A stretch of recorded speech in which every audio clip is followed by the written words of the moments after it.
President Greene, we are now ready for the 194th commencement exercises of Colby College.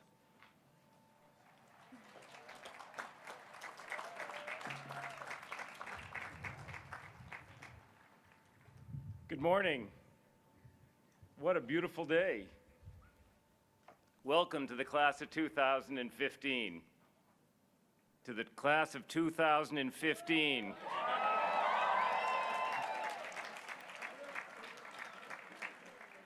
You've been incredibly polite for these last few days. If somebody calls you out as the class of 2015, you gotta holler a little bit today. So I always knew that Colby students knew how to work hard and also how to have a good time, but now I realize where the good time comes from. I saw your parents last night dancing. That was quite a party, and they put you all to shame, I'll have to say. Well, I have to say, it's just glorious being here, seeing the sun shining, and giving you this incredible send-off from this remarkable spot on Mayflower Hill. For 2 centuries, graduates, their faculty, and their families have gathered in Waterville on days like this, not always quite like this, but on days like this to celebrate achievements earned, to reflect on 4 years of intellectual and personal growth, to look toward a future filled with possibilities. The rigor and breadth of a Colby education has had enduring value, preparing citizens of the world to approach challenges with tools of analysis and interpretation, with an appreciation of context and culture, and with knowledge that the synthesis of diverse perspectives will lead to deeper understanding and more effective solutions to vexing problems.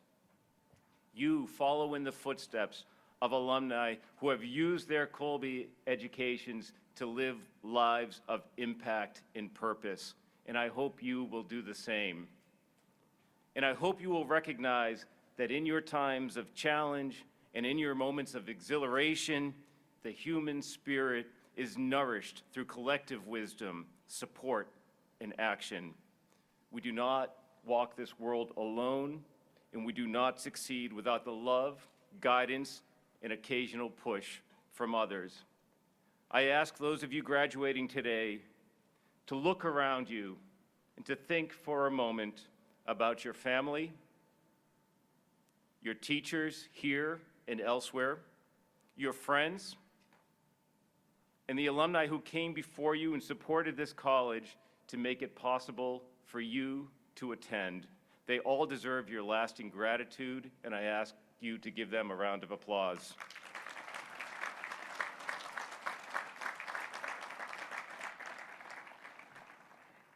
I want to acknowledge the families here today especially. I've had a chance to meet many of you over this past year, and I want to say what a special group you are, what an incredible community you are, and I recognize the extraordinary sacrifices that many of you make and the incredible commitment that all of you make to ensure that your students have had the very best opportunities. I want to thank you for that, and I want to thank you also for entrusting them in their education to Colby. We're very grateful for that. So I've learned much about the members of the class of 2015 in my first year at Colby. I learned about your array of phenomenal talents, your capacity for hard work, your shared sense of purpose, your willingness to extend a hand. You welcomed my family and me into this community in a way that we will never forget. You have a very special place in our hearts, and I thank you for that. You also taught me how a community can come together to lift one another in times of joy and exultation, and in times of need and sorrow.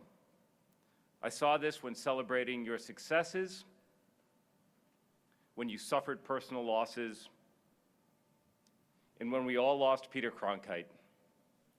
On this day, we keep Peter Cronkite and Griffin Meadow, who passed away last year, in our thoughts and in our hearts.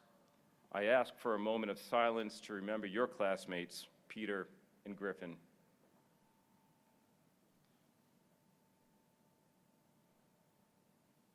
Thank you. Later in this ceremony, we will honor 5 individuals whose accomplishments embody Colby's greatest values. In very different ways, the individuals who receive honorary degrees have used their talents to better the life chances of others. These are great business, arts, and civic leaders, winners of MacArthur Genius Prizes, Pulitzer Prizes, and Academy Awards, but those accolades do not capture their most enduring contributions. They have opened the doors of opportunities for others. They have challenged us to imagine a better, more just world. My greatest hope is that you will find space in your life to do the same. Congratulations to the great class of 2015. You have made us incredibly proud, and I am certain that the best is still ahead. Stay in touch with us, know we will miss you, and know that Colby is always here for you. Congratulations.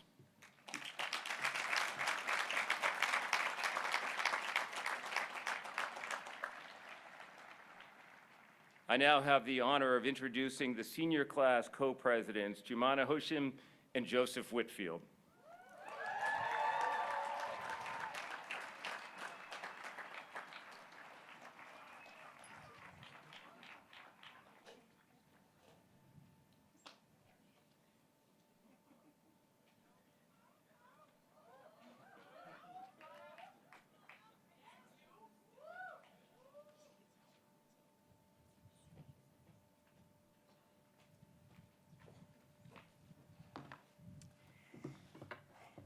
Good morning, class of 2015. It's our utmost honor to be standing in front of you, all accomplished individuals. It's hard to believe that our last 4 years have gone so quickly. But we are excited about all the adventures that you will be embarking on post-Colby. I know today might be scary, but let's take this opportunity to celebrate the last 4 years, which has not only been full of great memories, but also has given us the resources and skills to go out into the real world. To start this journey, we have one class member that we all agree could share a few encouraging words before we leave. She is well known for her quick wit and friendly smile seen around campus. If she is not making us laugh, she is impressing us with her dance moves. Without further ado, it is our pleasure to invite on stage our class of 2015 speaker, Maggie Bower.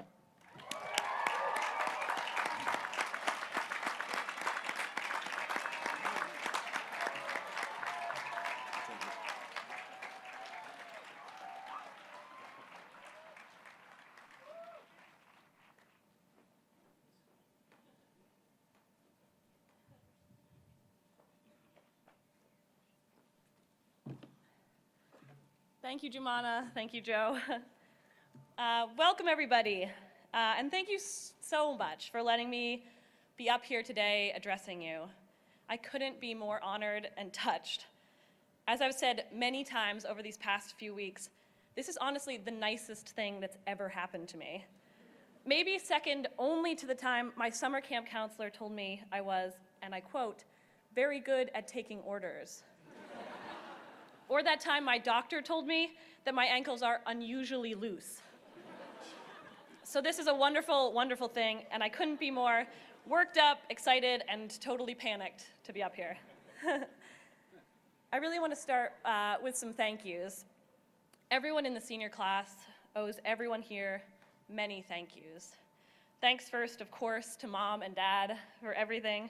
I owe you both so much, and in fact, everybody here owes their mom and dad so much. Can we give it up for parents? Thanks, Mom and Dad. My dad told me he wasn't sure he was going to be able to come today because he's so nervous about this speech, so I'm glad he was able to conquer his fears and be here today. Thanks for coming, family. I also really want to thank the faculty of this college who have dragged us, pushed us, carved paths for us throughout our 4 years here. And for that, we owe them the ability to write, think, draw, dance, read, make science potions, you name it. Thank you all so much. I also really want to thank you. The faculty.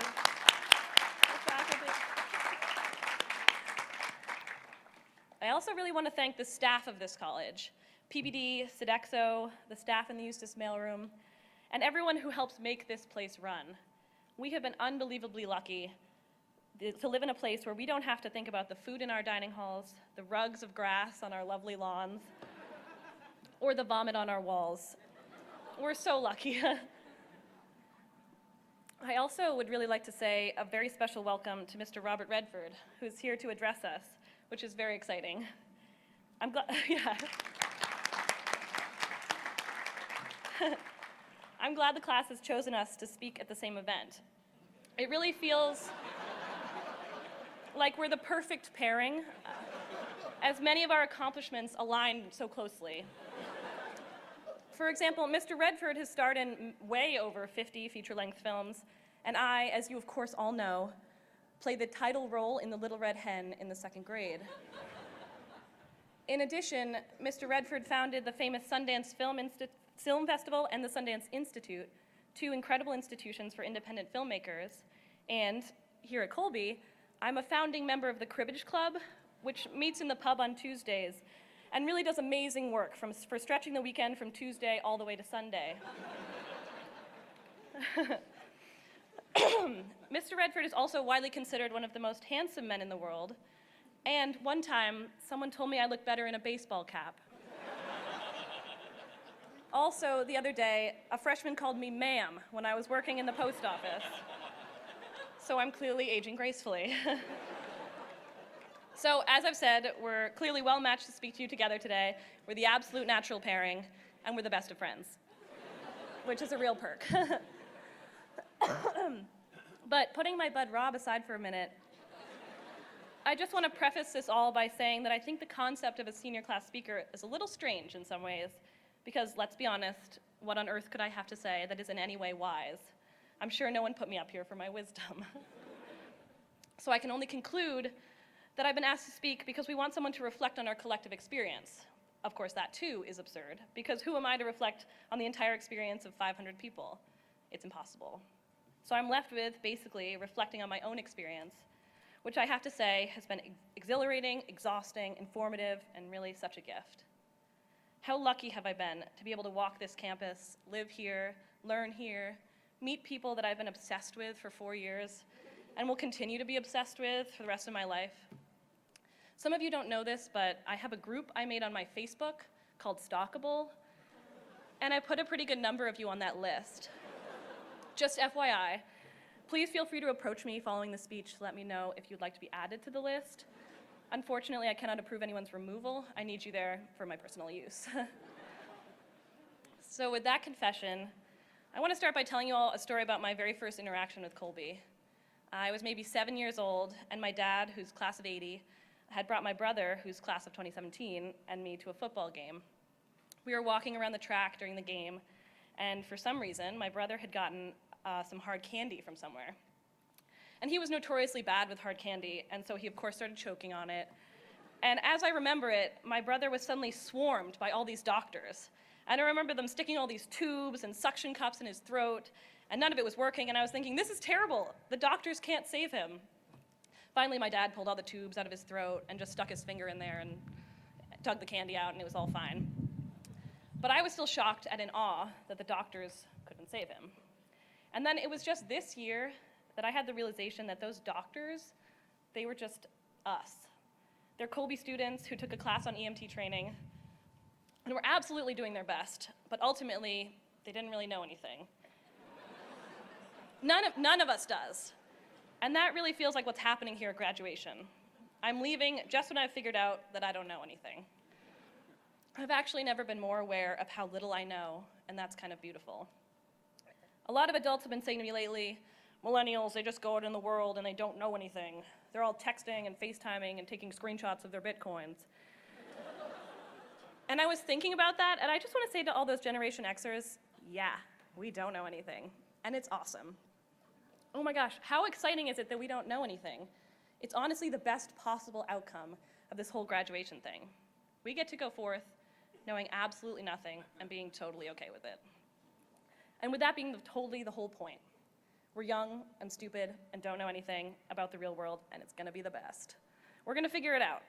And I know this because although those EMTs might not have known exactly what they were doing, they were brave enough to try. We'll figure it out because I'm pretty sure no one, not even most adults, knows exactly what they're doing. But with a little Colby instilled guts, we're gonna try and make it work. I can't wait to learn to try to do my taxes or learn how to talk about budgets and financial futures and family planning and learn to cross this busy city street without the safety net of 25 speed bumps. I'm so excited to go apply for work in the paper mill or use the word commute with regularity. Don't get me wrong, Colby has given us as many tools as it can, but really it's given us the tools to figure out how to learn all the stuff they can't teach us here.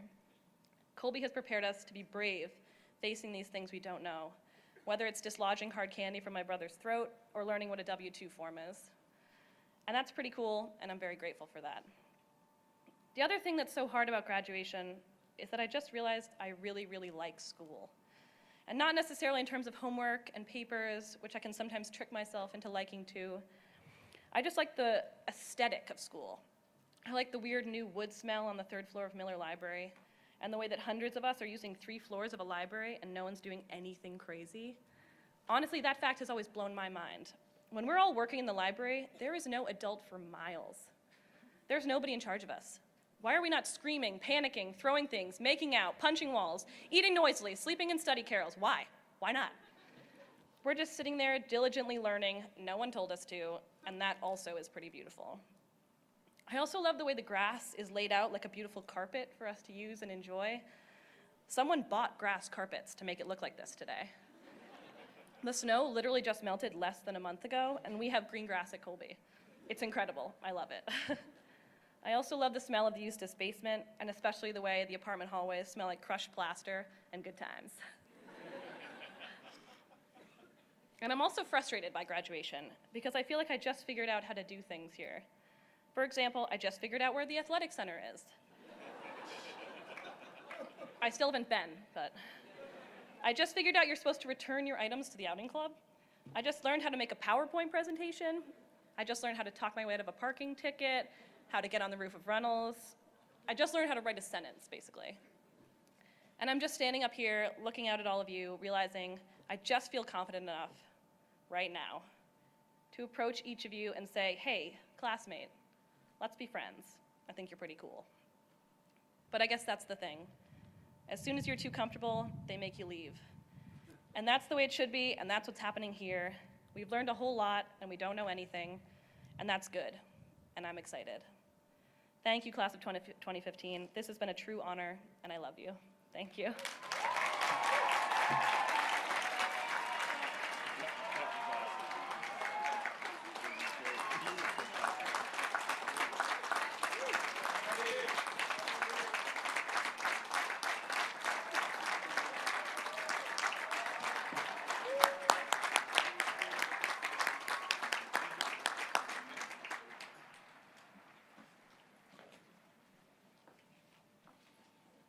It's my privilege now to present the Condon Medal.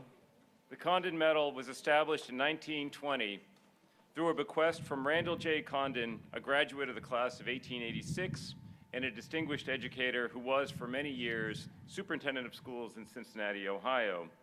With the exception of World War II years, the medal has been presented annually by a vote of the graduating class and the faculty to the senior or seniors who have exhibited during the college course the finest qualities of constructive citizenship.